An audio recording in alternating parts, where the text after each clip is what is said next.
In the spring of 1943, the sun cast a harsh light over the rugged terrain of northern Greece, illuminating a land caught in the throes of despair and resistance. The Axis powers had occupied Greece since April 1941, and by 1943, German forces had solidified their grip on the country, enforcing a regime marked by brutality and oppression. The once vibrant towns and villages were now shadowed by the omnipresent threat of violence, as the occupiers sought to quell any flicker of dissent among the Greek populace. The landscape was not just a physical battleground, it was a psychological one, where fear and hope coexisted in a delicate balance. Mount Athos, a peninsula jutting into the Aegean Sea, stood as a unique geographical and spiritual landmark. Known as the Holy Mountain, it is home to a monastic community that has existed for over a millennium. The 20 monasteries that dot its slopes are not merely places of worship, they are bastions of Orthodox Christianity, steeped in tradition and isolation. The monks, devoted to a life of prayer and contemplation, had largely remained detached from the tumultuous events unfolding beyond their walls. Their daily lives were governed by the rhythms of liturgical prayers, communal meals, and the tranquil beauty of their surroundings, which seemed worlds apart from the struggles of the Greek people. However, beneath this serene exterior, the monks were grappling with profound moral dilemmas. The teachings of their faith emphasized compassion and justice. As news of atrocities committed by the German forces reached their secluded sanctuary, the monks faced an existential crisis. Could they adhere to their vows of silence and separation while their fellow Greeks suffered under the weight of occupation? The question loomed large: was there a way to reconcile their spiritual duties with the urgent need to resist tyranny? Initially, skepticism surrounded the monks' potential role in the resistance. Historically, the monastic community had maintained a stance of neutrality, focusing on spiritual matters rather than political ones. Yet, the extraordinary circumstances of the occupation demanded a re-evaluation of this position. By the time the monks engaged in discussions about their responsibilities, they began to recognize that their unique position on Mount Athos could be leveraged to support the resistance movement without compromising their spiritual integrity. The monks' contemplation transformed into action as they sought to devise a plan that would allow them to aid the resistance while remaining true to their monastic vows. Their secluded location provided them with a vantage point to observe the movements of German troops and the activities of local partisans.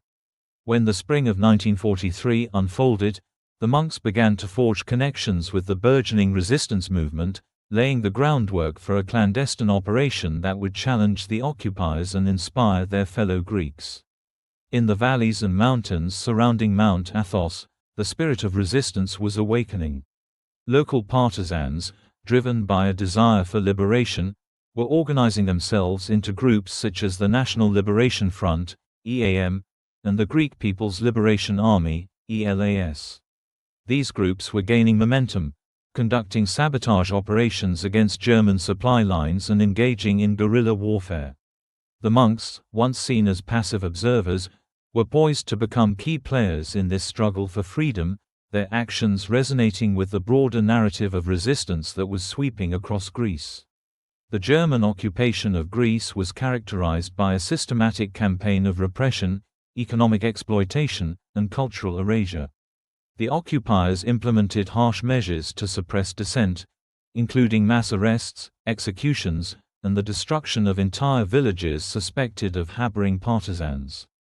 The impact of this brutal regime was felt acutely by the Greek population, who faced not only the physical threat of violence but also the psychological toll of living under constant surveillance and fear.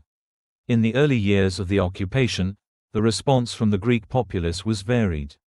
Some individuals chose to collaborate with the occupiers, believing that cooperation would ensure their survival. Others, however, were galvanized by the injustices they witnessed, leading to the formation of resistance groups that sought to challenge the German forces. The EAM and ELAS emerged as the most prominent of these groups, uniting diverse factions under a common goal: the liberation of Greece from foreign domination. The geography of Greece played a significant role in shaping the resistance movement. The rugged terrain, characterized by mountains, forests, and remote villages, provided ideal conditions for guerrilla warfare. The partisans utilized their knowledge of the land to launch surprise attacks against German convoys, disrupt supply lines, and gather intelligence. This decentralized approach to resistance allowed for a fluid and adaptable strategy, enabling the partisans to evade capture and maintain the element of surprise. When the resistance grew in strength, the German forces responded with increased brutality.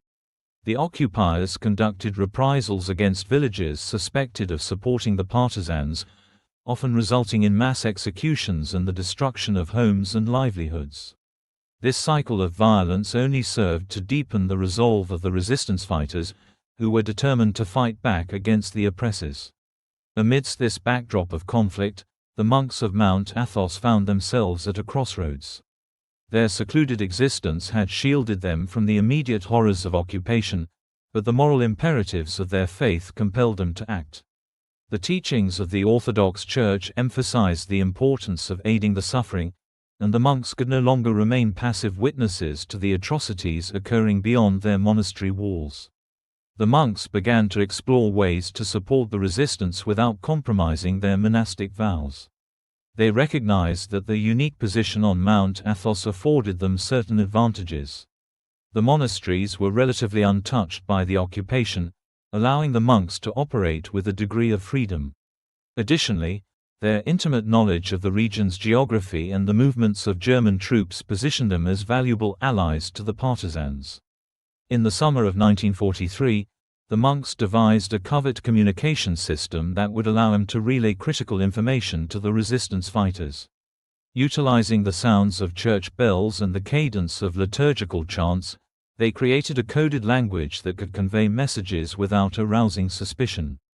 This innovative approach allowed the monks to maintain their spiritual duties while simultaneously aiding the resistance. The establishment of this clandestine alliance marked a significant turning point in the monks' involvement in the resistance. They began to collaborate with local partisan groups, sharing intelligence on German troop movements and providing logistical support.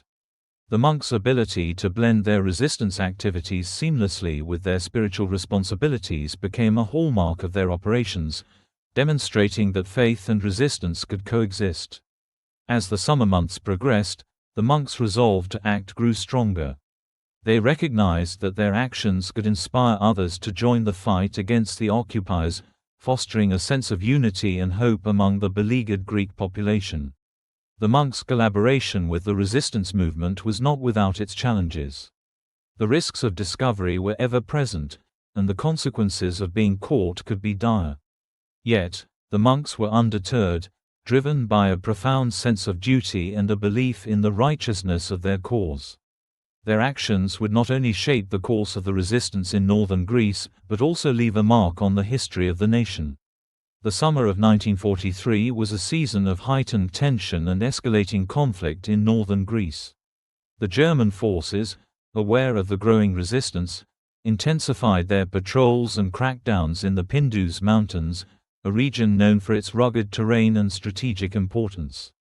The increased military presence posed a direct threat to both the monks of Mount Athos and the partisans they supported. For the monks, the act of ringing the church bells took on a new dimension of danger. Each toll was a calculated risk, a signal that could either save lives or lead to devastating consequences.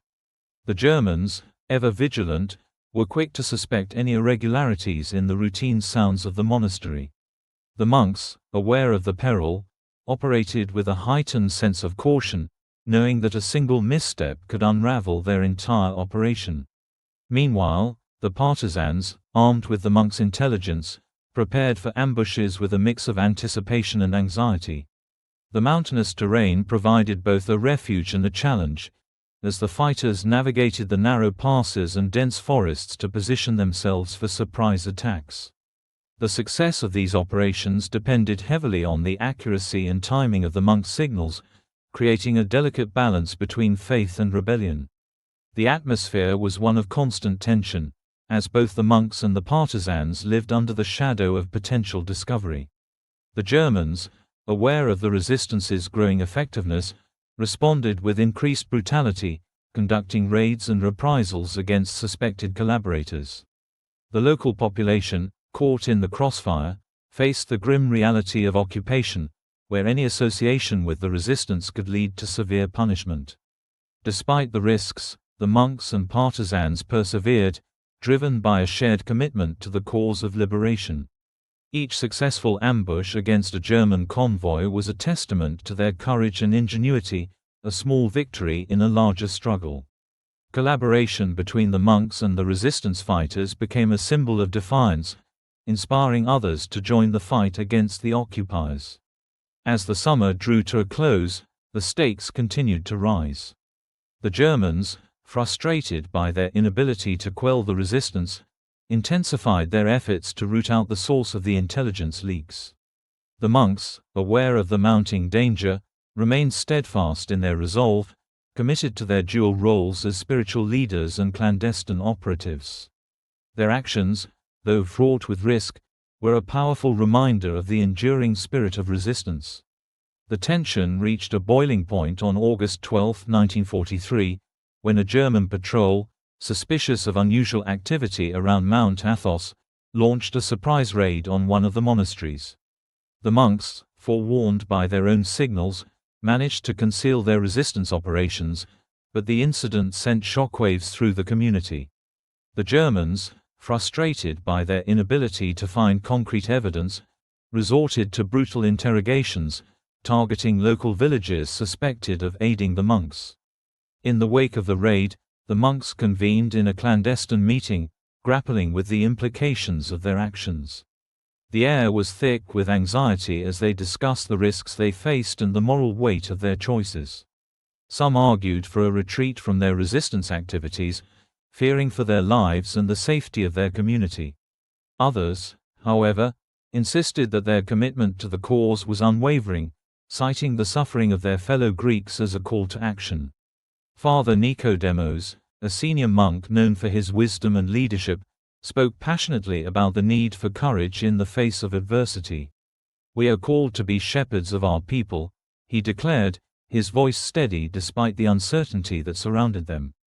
"To turn away now would be to abandon those who look to us for hope. We must find a way to continue our work, but with greater caution." The monks ultimately resolved to adapt their strategies rather than abandon their mission. They refined their communication methods, creating more elaborate codes and diversifying their signals to minimize the risk of detection. The church bells, once a straightforward means of communication, transformed into a complex system of alerts, each tone and rhythm carrying a specific meaning understood only by the partisans. As the summer progressed, the monks' efforts bore fruit. On September 5, 1943, a coordinated ambush orchestrated by the partisans, guided by the monks' intelligence, resulted in the destruction of a German supply convoy near the village of Grubnay. The operation was executed with precision, the partisans emerging from the shadows of the mountains to strike swiftly and retreat before the Germans could mount a counterattack. News of the ambush spread quickly, igniting a renewed sense of hope among the local population. The villagers, once paralyzed by fear, began to see the possibility of resistance as a tangible reality. The monks, witnessing this shift, felt a surge of purpose, their resolve strengthened by the knowledge that their actions were inspiring others to rise against their oppressors. However, the German response was swift and brutal. In retaliation for the ambush, the occupying forces launched a series of punitive raids on nearby villages, arresting suspected partisans and executing those deemed collaborators. The reprisals were harsh, leaving families shattered and communities in despair. The monks, though deeply troubled by the suffering inflicted upon innocent people, understood that their fight was not just for survival but for the very soul of Greece. In the face of this escalating violence, the monks continued to support the resistance, their commitment unwavering. They organized clandestine meetings with local leaders, strategizing ways to counter the German forces while ensuring the safety of the villages. The monastery became a sanctuary not only for the monks but also for those seeking refuge from the brutality of occupation. As the summer waned, the monks found themselves at a crossroads. The risks they faced were mounting, and the consequences of their actions weighed heavily on their consciences. Yet, they remained resolute, understanding that their fight was not merely a matter of survival but a moral imperative. The teachings of their faith urged them to stand against injustice, and they could not turn their backs on their fellow Greeks in their time of need. Collaboration between the monks and the partisans evolved into a profound partnership, one that transcended the boundaries of faith and ideology. The monks, once seen as distant figures, became integral to the resistance movement, their knowledge and resources proving invaluable in the struggle against the occupiers. The bond forged in the crucible of conflict would leave a mark on the hearts and minds of those involved. As autumn approached, the monks and partisans prepared for the challenges that lay ahead. The Germans, increasingly desperate to quell the resistance, were likely to escalate their efforts, and the monks knew that their actions would have far-reaching consequences. Yet, they remained undeterred, fueled by a sense of purpose that transcended their individual fears. The summer of 1943 would be remembered not only for the confrontations with the German forces but also for the resilience displayed by the monks of Mount Athos and their allies. Their actions, though fraught with danger, were a testament to the enduring spirit of resistance. As the days grew shorter and the nights colder, the monks prepared to face whatever challenges lay ahead, united in their commitment to the cause of liberation. As the autumn leaves began to fall in late 1943, the air around Mount Athos was thick with a sense of anticipation and unease. The monks, once cloaked in the quietude of their spiritual duties, were now deeply entrenched in the clandestine operations that had become a lifeline for the resistance. Their transformation from passive observers to active participants was not just a personal journey but a collective awakening that reverberated through the region. The coded signals, once a tentative experiment, had become a sophisticated network of communication. The church bells, whose peals had long marked the passage of time and the rhythm of monastic life, now carried messages of urgency. Each toll was a carefully crafted signal, a warning of German troop movements or a call to arms for the partisans hidden in the rugged terrain of the Pindus Mountains. The success of these operations became evident as the resistance fighters, armed with the monks' intelligence, executed a series of ambushes that disrupted German supply lines. One such operation, on October 15, 1943, saw a convoy carrying vital supplies to the German front ambushed near the village of Kallenbach. The partisans, lying in wait, struck with precision, their actions guided by the timely warnings from the monks. The attack left the German forces reeling, their supply chain severed, and their morale shaken. These victories, however, were not without consequence. The German occupiers, aware of the increasing resistance activity, intensified their efforts to root out the source of the leaks. The monks, aware of the growing danger, continued their work with a renewed sense of purpose, knowing that each successful operation brought them closer to discovery. The revelation of the monks' involvement spread through the local communities. The people, long burdened by the weight of occupation, found new hope in the unlikely alliance between the spiritual and the militant. The monks, once seen as passive observers, were now celebrated as indispensable allies. Their intimate knowledge of the land, combined with their ability to move freely under the guise of religious duty, made them invaluable to the resistance effort. Their partnership was a testament to the strength of unity. As the autumn progressed, the monks faced the harsh reality of their situation. The German reprisals were becoming more brutal, their patrols more frequent. The monastery, once a sanctuary of peace, was now a target. The monks knew that their actions had put them in grave danger, but they also understood that their sacrifices were necessary for the greater good. On November 3, 1943, the tension reached a critical point when a German patrol, tipped off by informants, descended upon the monastery. The monks, forewarned by their own signals, managed to hide sensitive documents and artifacts, preserving the secrets of their operations. Despite the thorough search, the Germans found no evidence of the monks' involvement in the resistance. The raid, however, served as a stark reminder of the dangers they faced.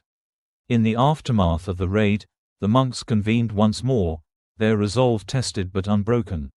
Father Nicodemos, addressing the gathered community, acknowledged the gravity of their situation. "We stand at a crossroads," he said, his voice steady yet filled with urgency. "Our actions have drawn the ire of the occupiers, but we cannot falter now. We must adapt and continue our work, for the sake of our people and our faith." The monks recommitted themselves to their dual roles, balancing their spiritual duties with the urgent need for resistance. They devised new strategies to communicate with the partisans, employing more subtle methods to convey information without arousing suspicion. The church bells, once a primary means of signaling, were supplemented by discreet meetings in the shadows of the monastery, where plans were laid and intelligence shared. As winter approached, the monks faced the daunting challenge of maintaining their operations amidst the growing threat of discovery. The German forces, frustrated by their inability to quell the resistance, began to employ more ruthless tactics, targeting not only the partisans but also the communities suspected of harboring them. The monks, acutely aware of the consequences of their actions, felt the weight of their responsibility grow heavier. Yet, amidst the uncertainty, the monks found solace in their faith and the support of the local population. The villagers, inspired by the monks' courage, rallied around them, offering assistance and shelter to those involved in the resistance. This solidarity became a source of strength, reinforcing the bond between the monks and the community they served. The account of the monks of Mount Athos was no longer a secret. It was a symbol of resistance, a beacon of hope in a world shrouded in darkness. Their actions had sparked a fire that could not be extinguished, a flame that would continue to burn long after the war had ended. By the end of that year, the monks prepared for the challenges that lay ahead. The German reprisals were becoming more severe, but the resolve of the monks and the partisans remained unshaken. They understood that their fight was not just for survival but for the very soul of Greece. The autumn of 1943 would be remembered not only for the revelations of the monks' involvement in the resistance but also for the resilience displayed by those who dared to stand against tyranny. As the days grew shorter and the nights colder, the monks prepared to face whatever challenges lay ahead, united in their commitment to the cause of liberation. As the harsh winter of 1944 set in, the German occupation of Greece grew increasingly desperate. The resistance, bolstered by the intelligence provided by the monks, had become a formidable force, striking at the heart of German operations with a precision that belied their humble origins. The success of these operations, however, came at a steep price. The German forces, frustrated by their inability to quash the resistance, turned their wrath upon the local population. Villages suspected of harboring partisans were razed, their inhabitants subjected to brutal reprisals. The monastery, formerly a place of refuge, had stood as a symbol of defiance, its walls bearing witness to the sacrifices made in the name of freedom. The monks, aware of the suffering their actions had wrought, faced a moral quandary. Their vows of peace and compassion were at odds with the harsh realities of war. Yet, they understood that their actions were necessary, that the fight against tyranny required sacrifices that transcended personal beliefs. The monks grappled with the weight of their decisions, questioning whether their involvement in the resistance was justified, especially as they witnessed the suffering inflicted upon innocent civilians.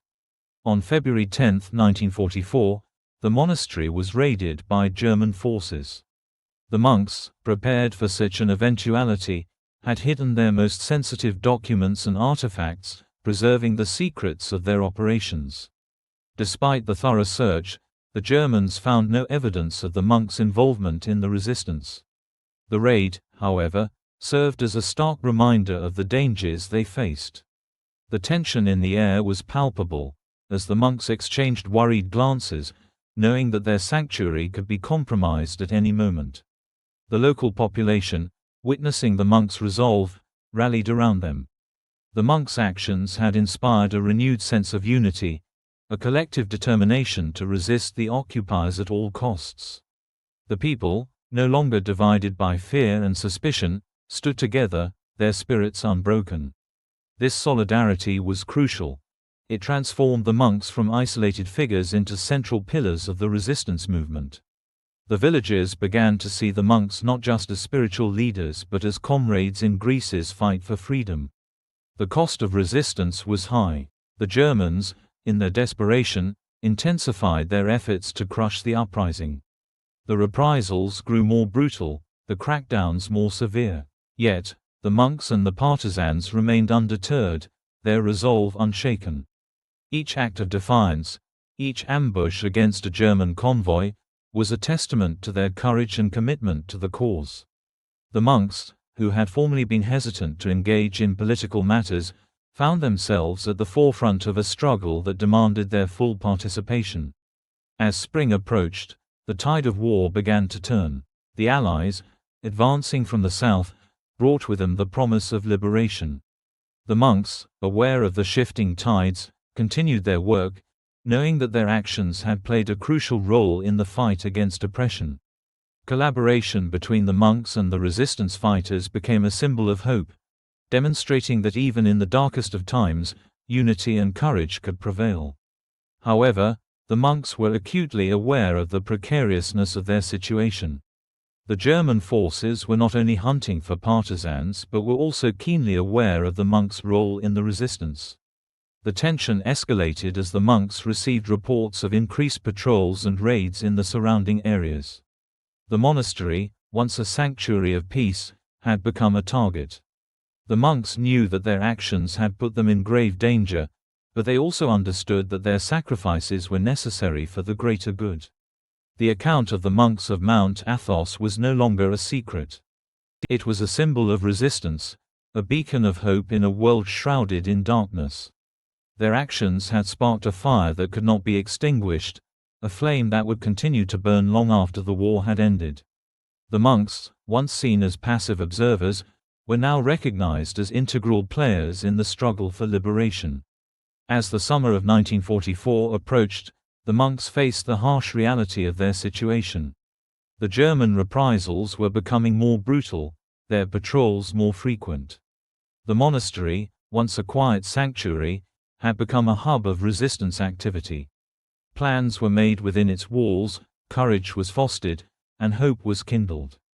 The monks, who had once walked the thin line between faith and rebellion, had become active participants in the struggle for liberation. The consequences of their actions were profound. The monks' involvement in the resistance not only galvanized the local population, but also inspired other religious leaders across Greece to take a stand against the occupiers. The moral dilemmas they faced were echoed in the hearts and minds of many, as the lines between faith and political action blurred in the face of tyranny. In the months that followed, the monks continued to provide intelligence and support to the partisans, even as the risks grew. Their resolve was tested time and again, but they remained steadfast, driven by a sense of duty that transcended their vows of silence and contemplation. The sacrifices made by the monks and the local population were not in vain. They were part of a larger tapestry of resistance that would ultimately contribute to the liberation of Greece. While the war drew to a close, the monks of Mount Athos emerged as symbols of resilience and courage. Their actions had left an indelible mark on the history of Greece, a legacy that would endure long after the guns had fallen silent. The monks, who had once grappled with their own moral dilemmas, had become paragons of courage and conviction, their actions a testament to the power of faith in the face of tyranny. The spring of 1944 marked a turning point in the war. The Allied forces, advancing steadily through Europe, brought with them the promise of liberation. In Greece, the resistance, bolstered by the intelligence provided by the monks, had become a formidable force, striking at the heart of German operations with increasing frequency. The monks of Mount Athos, once passive observers, had undergone a profound transformation. Their monastery, once a quiet sanctuary, had become a hub of resistance activity, a place where plans were made and courage was fostered. The monks, who had previously grappled with moral dilemmas, had found themselves at the forefront of a struggle that demanded their full participation. Their transformation was not just a personal journey but a collective awakening that reverberated through the region. The monks, aware of the suffering their actions had wrought, faced a moral quandary. Their vows of peace and compassion were at odds with the harsh realities of war. Yet, they understood that their actions were necessary, that the fight against tyranny required sacrifices that transcended personal beliefs. The local population, witnessing the monks' resolve, rallied around them. The monks' actions had inspired a renewed sense of unity, a collective determination to resist the occupiers at all costs. The people stood together, their spirits unbroken. This solidarity was crucial. It transformed the monks from isolated figures into central pillars of the resistance movement. The villagers began to see the monks not just as spiritual leaders but as comrades in Greece's fight for freedom. As the summer of 1944 unfolded, the monks' role in the resistance became increasingly significant.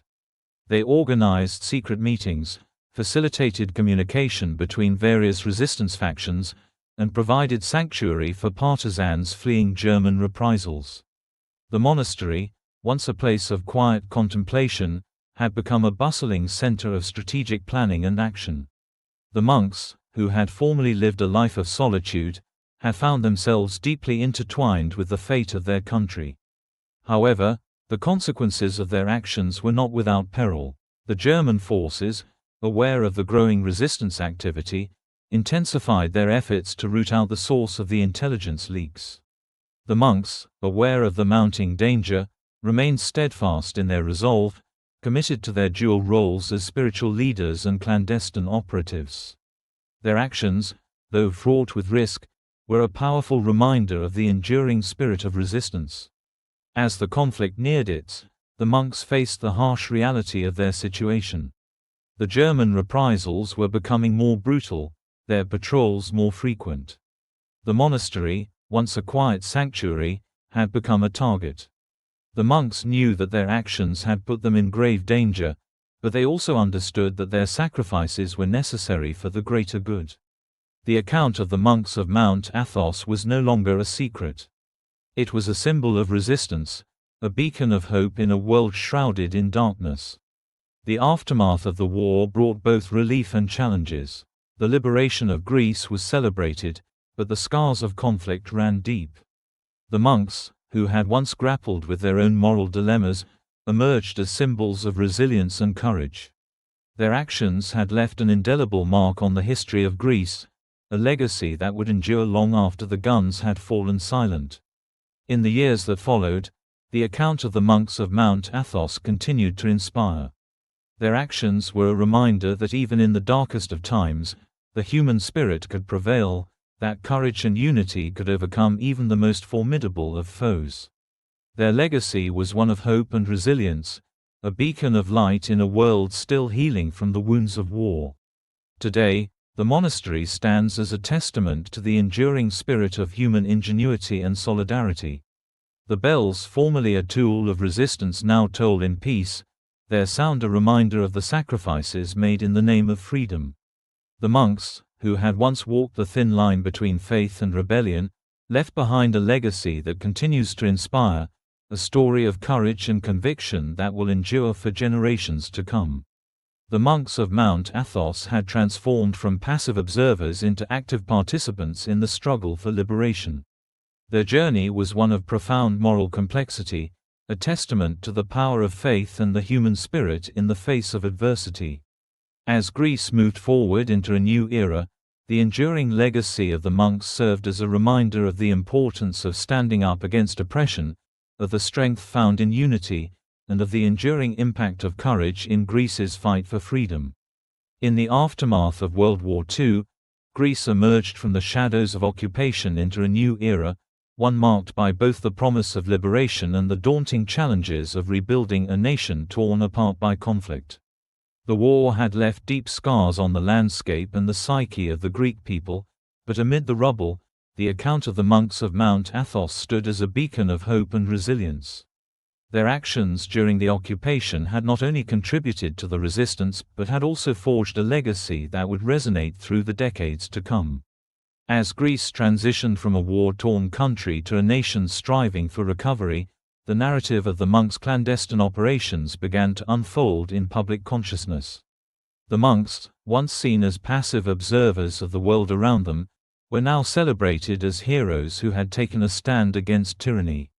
Their collaboration with the resistance, conducted under the guise of their spiritual duties, illustrated the profound impact that civilian courage could have during times of oppression. This transformation in perception was not merely a reflection of their actions but also a testament to the power of faith and moral conviction in the face of overwhelming adversity. In the years following the war, the monks of Mount Athos became emblematic of the broader struggle for freedom that had defined the Greek experience during the occupation. Their story was woven into the fabric of national identity, serving as a reminder of the sacrifices made by ordinary citizens in the fight against oppression. The monastery, once a sanctuary of silence and prayer, became a symbol of defiance, its walls echoing with tales of bravery and resistance. The bells that had once tolled in secret now rang out in celebration, their sound a reminder of the resilience of the human spirit. Commemorative events honoring the monks and their contributions to the resistance began to take shape in the years following the war. Local communities organized gatherings to remember the sacrifices made by the monks and the partisans, ensuring that their legacy would not be forgotten. These events served not only as a means of honoring the past, but also as a way to foster a sense of unity among the Greek people, who had endured so much during the occupation. The monks' actions became a source of inspiration for future generations, encouraging a spirit of solidarity and resistance against any form of tyranny. The enduring legacy of the monks of Mount Athos extended beyond the borders of Greece. Their story resonated with those who had experienced similar struggles against oppression across Europe and the world. The narrative of faith and resistance became a powerful symbol of hope, illustrating that even in the darkest of times, individuals could rise to the occasion and make a difference. The monks' actions were celebrated in various forms of media, from literature to documentaries, ensuring that their contributions to the resistance would be remembered and honored. As Greece entered the post-war period, the monks continued to play a vital role in the spiritual and cultural life of the nation. Their commitment to peace and reconciliation became increasingly important in a country grappling with the aftermath of war. The monks, who had formerly faced moral dilemmas during the occupation, focused on healing the wounds of the past and fostering a sense of community among the people. Their efforts to promote dialogue and understanding were instrumental in rebuilding a fractured society, as they sought to bridge the divides that had emerged during the conflict. The monastery itself underwent a transformation in the post-war years. Once a site of clandestine operations, it became a center for spiritual renewal and reflection. The monks dedicated themselves to their religious duties, offering solace and guidance to those seeking peace in a world still reeling from the effects of war. Pilgrims and visitors from across Greece and beyond flocked to Mount Athos, drawn by the stories of the monks' bravery and the spiritual heritage of the monastic community. The monastery became a symbol of hope and resilience, its walls echoing with the prayers of those who sought to honor the enduring legacy of the past while looking toward the future. In the decades that followed, the monks' story continued to inspire new generations. Educational initiatives were launched to teach young people about the history of the resistance and the role of the monks in the struggle for liberation. Schools and community organizations incorporated the monks' narrative into their curricula, ensuring that the lessons of courage, faith, and unity would be passed down through the ages. The monks' actions became a source of pride for the Greek people, a reminder that even in the face of overwhelming odds, individuals could make a difference. The enduring legacy of the monks of Mount Athos also found expression in art and literature. Writers and artists drew inspiration from their story, creating works that captured the essence of their bravery and the complexities of their moral choices. These artistic endeavors served to keep the memory of the monks alive, ensuring that their contributions to the resistance would not be forgotten. The narrative of faith intertwined with resistance became a powerful motif, resonating with audiences both in Greece and abroad. As Greece navigated the challenges of the post-war era, the monks' legacy took on new dimensions. The principles of solidarity and compassion that had guided their actions during the occupation became central to the national discourse on democracy and human rights. The monks' commitment to justice and their willingness to stand against oppression served as a model for those advocating for social change in Greece and beyond. Their story became a touchstone for discussions about the importance of civic engagement and the responsibility of individuals to stand up for what is right. In the years leading up to the 21st century, the monks of Mount Athos continued to be recognized for their contributions to the resistance.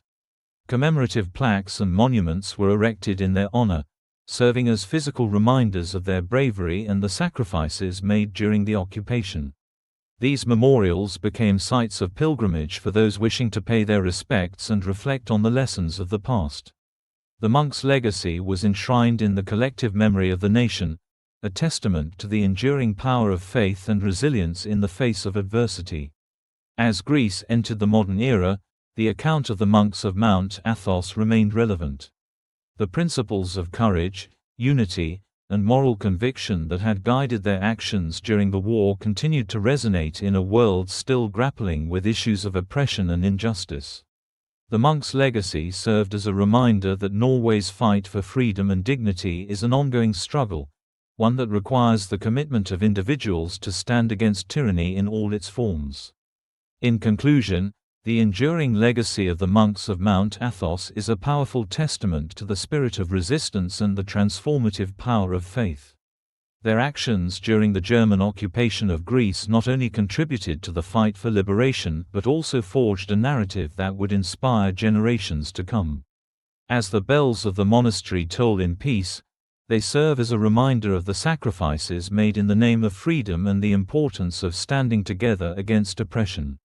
The monk's story is one of courage, resilience, and hope, a legacy that will continue to inspire those who seek to make a difference in the world.